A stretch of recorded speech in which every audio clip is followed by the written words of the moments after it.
A Fox News alert and search crews in Russia locating the flight recorder from a Russian military jet that crashed into the Black Sea this weekend. Investigators are now working to extract the data from the black box after it was found intact. All 92 people on that jet are presumed dead. Joining us now, Robert Mark, a commercial pilot and publisher of jetwine.com. That plane is sort of the Russian version of the 727, right? 3 engines all in the rear. But how unusual is it for 3 engines to just fail at the same time? 3 engines to go out at the same time within, 60, 80 seconds after takeoff is incredibly unusual.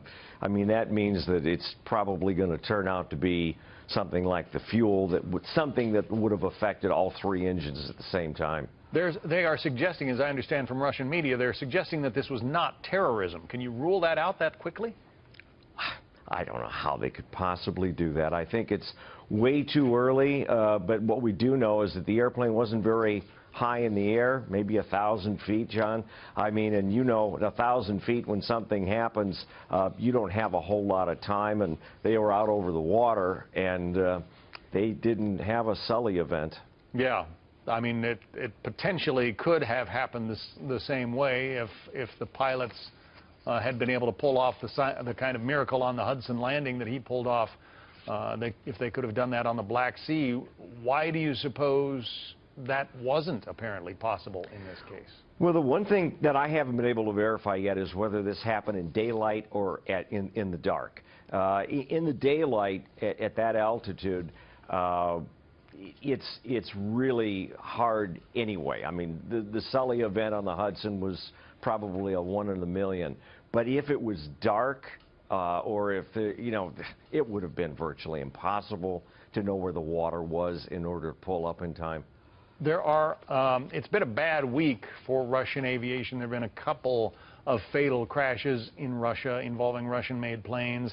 And now there's something called the Sukhoi Superjet, which has been grounded by a Mexican airline because they found cracks in the fuselage. Overall, how would you assess the state of aviation there? Well, if you look at the main airline, Aeroflot, years ago people didn't want to fly Aeroflot because they were flying airplanes like this 154 that crashed. But Aeroflot as an airline has upgraded. It's pretty much all an Airbus fleet these days. It's modern except for the Sukhois. The Sukhois are a relatively new regional jet built in Russia. We're going to have to do some investigating as far as these cracks go, because there are other airlines that are flying these airplanes. I remember taking an Aeroflot flight in Siberia once. I was very happy to find that I was on board a Boeing 737, but that was some years ago. You have note my astonishment that you're flying Aeroflot. Well, it was, as I said, some time ago. So what about the lessons for American aviation? I mean, we read about U.S. airlines trying to cut costs, trying to keep expenses very low so they can keep fares low. Are there parallels between what the Russians are experiencing and what some American companies are doing?